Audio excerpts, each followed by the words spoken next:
What's up, you guys? It's Cody coming back at you with another video, and today we have two small little parts to throw in the truck. I don't really know how each one's gonna go as far as, you know, what difference it's gonna make. That's what we're here to find out, so I haven't done it yet, obviously. And the first one, I kind of just made this at work.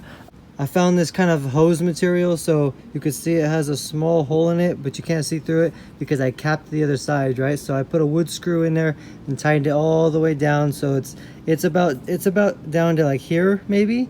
So it's capped and sealed. And then this side we will push onto the port that is on the bottom of the spider that the red vacuum line goes from the wastegate on the turbo. Okay, so like I said in my last video, there's a red line that goes from it's a vacuum line that goes from your wastegate down to your turbo spider, and it has a little 90 that ties in at the bottom of the turbo, and that goes right into the turbo spider. That goes right into the turbo spider. And my red cable is disconnected on both sides from the wastegate, and the other side, which also taps into a 90, it's above the 90 that goes into the spider, so it's just up there. I'm not really sure what that part does, but anyways, it's disconnected from both sides. So the port that's coming out of the spider is just venting out into open because of the lines not being connected on the ends. So basically what I'm going to do is take that 90 off, and I'm going to put this little hose on the port, and it'll basically plug it. And hopefully if we were getting a turbo boost leak from that port, this cap will keep the leak from happening anymore, so maybe we'll gain some PSI from that as well. But before we put this hose cap on, we're going to put on this BD diesel turbo boost fooler. Okay, so this is an electronic boost fooler from BD diesel, and basically what this should do is, if my truck is defueling, I'm only getting max 21 psi. So if my truck is defueling at that amount, at 21 psi, this should stop that from happening. This should allow me to get some extra boost. You basically have this side, I'll take it out and show you, but one side goes into, but this side, the nut side, goes into it taps into the green cable on your map sensor, which I think is where it tells the truck not to overboost, so that way you don't do any damage, right? Well, this ties into that green cable, and then you put this other side on a ground. So you'll put this loop side on a ground, and then however this resistor cable works, it will keep your truck from defueling and allow you to get some extra boost if your truck has the capability of pushing out extra boost. So the reason why I want to put this on first is because right now, like I said, I'm only getting about 21 psi boost max, right? And I have some aftermarket parts. I have a Super Chips tuner and stuff like that. So I kind of feel like I should be getting more than 21 PSI, but my truck's not allowing me to surpass 21 PSI. So there's no point in really putting on that that vacuum hose blocker if it's not going to make a difference, because my truck's not letting me see more than 21 psi. So if I put the boost fooler on, and then it allows me to really see the potential psi that my truck can put out with all of my upgrades and stuff like that, then this vacuum hose we could put on after and actually see if it makes a difference. Whereas right now, without the boost fooler, if I put this on, it might not make a difference because my truck's still going to stop at 21 psi. So that's basically the plan. We're going to put on the electronic boost fooler first, and then the port cap for the vacuum line. So let's go ahead and get out to the truck and install that boost fooler, and then we'll go for a test run and see what happens. By the way, shout out to Joey Gonzalez for suggesting this electronic boost fooler. I appreciate, like I always say, appreciate anybody that leaves any comments and suggestions down below in the comments section on any parts you think I should get or anything you think I could do to make my truck run better. I appreciate that. And one other thing is, if you're new here, don't forget to hit that subscribe button. We make tons of content about the 7.3 all the time, constantly making changes to it, adding new parts. So if you enjoy that kind of stuff, please hit the subscribe button. If you enjoy this video, please hit the like button and leave a comment down below, and let's go ahead and get out there and install this cable. So according to the directions, we want to locate the map sensor and these cables coming off of it. Get these cables out, find the lime green one with a or light green, I'm sorry, with a black tracer. That would be this one. So this is the green wire, light green wire with a black tracer. Once you have located the green wire coming out of your map sensor plug, you want to take this little black like nut, I guess you would call it, that has this strip in it so the wire can go through. Put that on the wire, and then this side has a sharp point which is going to penetrate the wire when you tighten it. So now we're going to tighten the boost fuller cable onto the nut.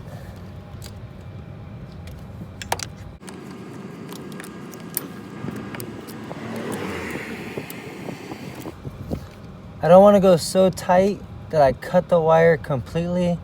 You just want to get it tight enough that, you know, the metal point should have penetrated the insulation on the wire. So let's try and put these back in as much as we can. Cool thing about this is if I want to take this off, I can just simply unscrew it and put some tape on that, probably some electrical tape, and take this boost fuller off. I didn't have to actually cut these wires and splice into them or anything like that. Now once that is done and your boost fuller is tapped into the green wire, you're gonna come right over here and you have this ground cable right here. This metal cable right here, which is a ground, and it is a 5/16 head. So we're gonna take this bolt out with the 5/16 socket and then place our ground on, and the boost fuller is pretty much installed.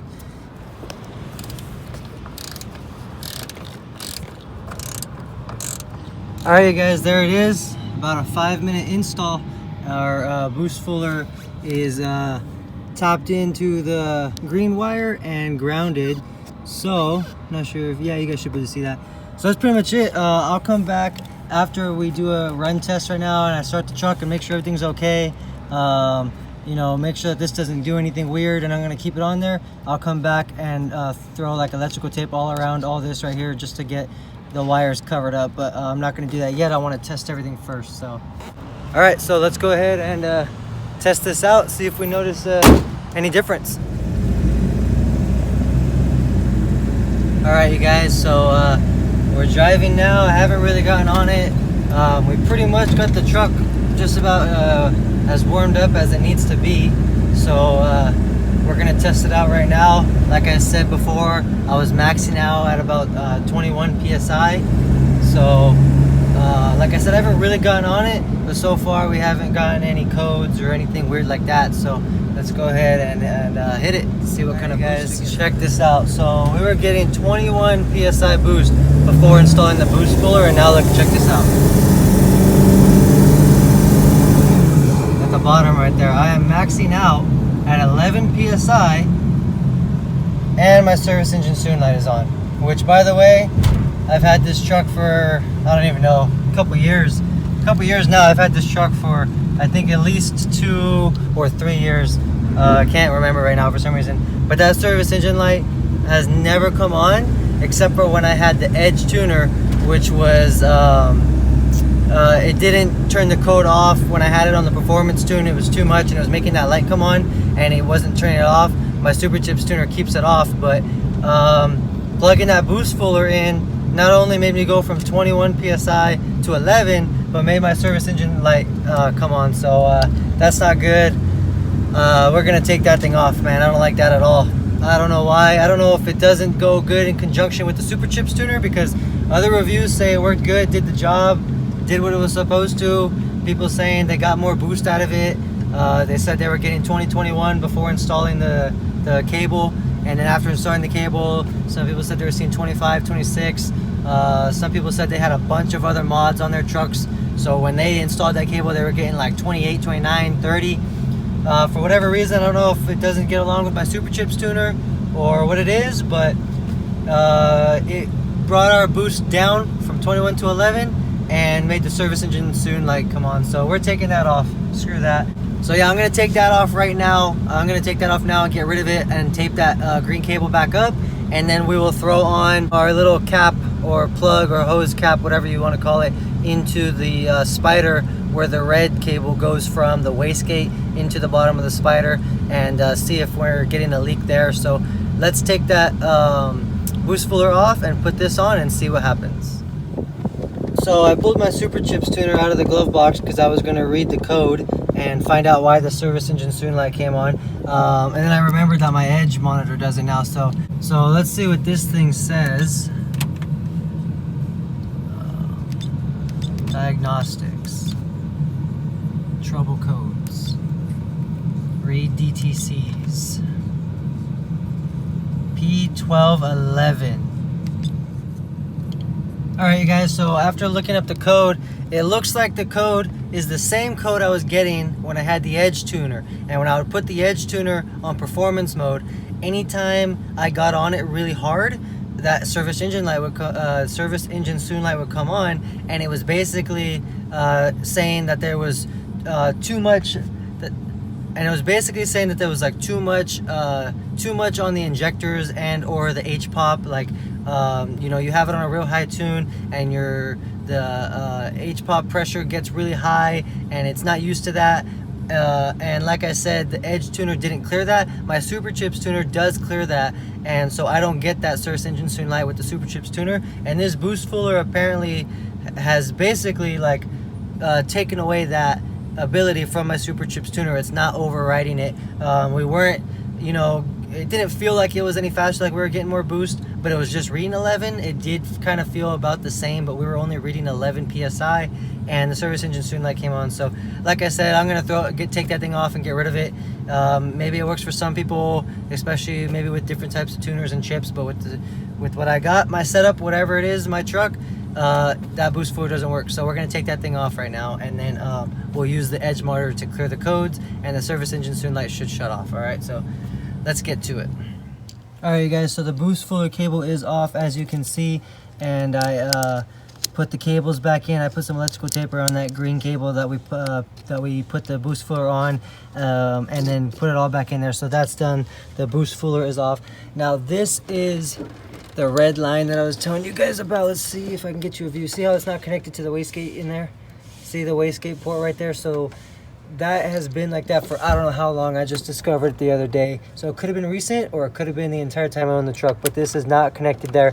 And then this side just comes into this double 90, which is also not connected. The 90 doesn't keep it in there. And the green side just goes into the intake of the, well, it just goes into the intake side before the turbo.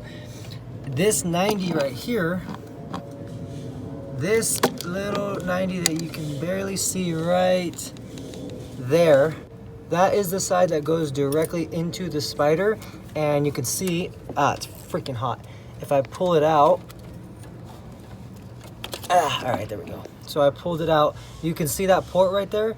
That is the port that's coming directly out of the spider that we want to plug, because we could be losing some boost right there, because that's directly right here into this spider where the turbo is, you know, inlets and outlets and all that good stuff. So we have a lot of pressure in there, and we could be losing some boost from that port. So that thing's dirty. So that is where we are putting our kind of custom made hose cap. All right, so let's go ahead and throw that on there. Man, this thing's freaking hot. I was just driving it hard too. All right, you guys, so there it is. It's pretty much on.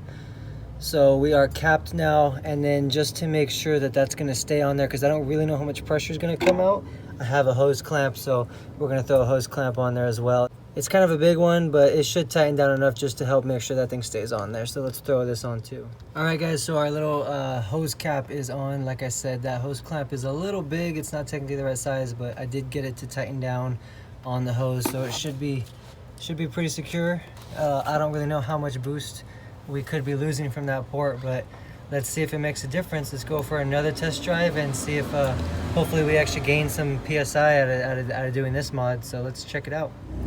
All right, you guys, so we cleared the code with the Edge monitor, and the check engine light shut off. Now I'm driving, everything seems fine. So let's get into it a little bit, like I said, and see, you know, hopefully the check engine light shouldn't come back on now that the boost fooler is off, and we'll see what happens with that port plug that we put on. So let's check it out.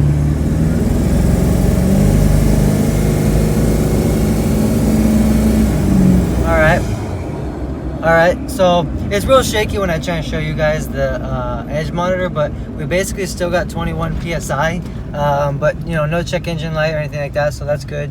But yeah, no real noticeable difference on the boost, and we didn't get any higher reading on the boost on the monitor. So let me show you guys real quick one more time.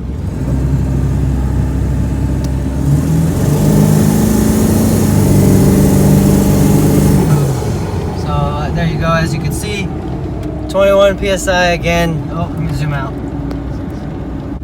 21 psi again. So we didn't really get a difference from plugging that port either. So it doesn't seem like I was getting a boost leak or anything like that. Unfortunately, the boost fooler didn't work. So there's 2 fails in one video for you guys. You know, not everything works out, but I make these videos basically. I'm trying to figure things out on my truck, trying to see what works. I'm learning different things. You know, I'm not a professional in the 7.3s, and I'm learning as I go myself.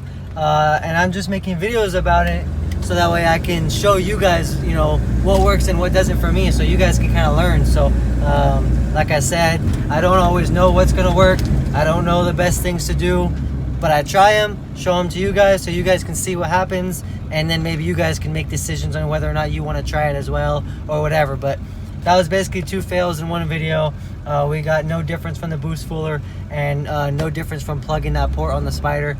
But oh well, I'm not worried about it. We're gonna keep on trying new mods. Usually when I buy new parts or try new mods and I'm kind of experimenting and stuff like that, if it doesn't really work out, I'll kind of just bite the bullet and take the loss. I'm not too worried about getting my money back for trying things out on my truck and stuff like that, right? But that boost fooler really did the complete opposite of what it was supposed to, and I'm not really happy with that at all. So I probably will contact them for a refund. Like I said, most things I just let it go, but that did the complete opposite. It did not do anything for my truck. It actually made the truck worse. So I'll probably hit them up, $25, whatever. If I can get it sent back and get the money sent back to my card, you know, I'll probably do that. But other than that, you guys, that's pretty much it. Again, we're not done. We're gonna keep doing mods and trying new things. I still have to do the driver's side headlight. For those of you guys that know, we did the passenger side headlight conversion to 2005 to 2007 headlights. We still have to do the driver's side. Probably going to do that this weekend. I'll have the day off work and everything. I can really spend my time working on it. So that'll be coming soon. More videos to come soon. If you guys have any other suggestions on other parts and mods that I should try and do, anything you guys would like to see, a video that's not out there on YouTube, leave a comment down below, and I'll try and see what I can do. Hope you guys enjoyed this one. Please leave a like and a comment down below, and I'll catch you guys on the next one.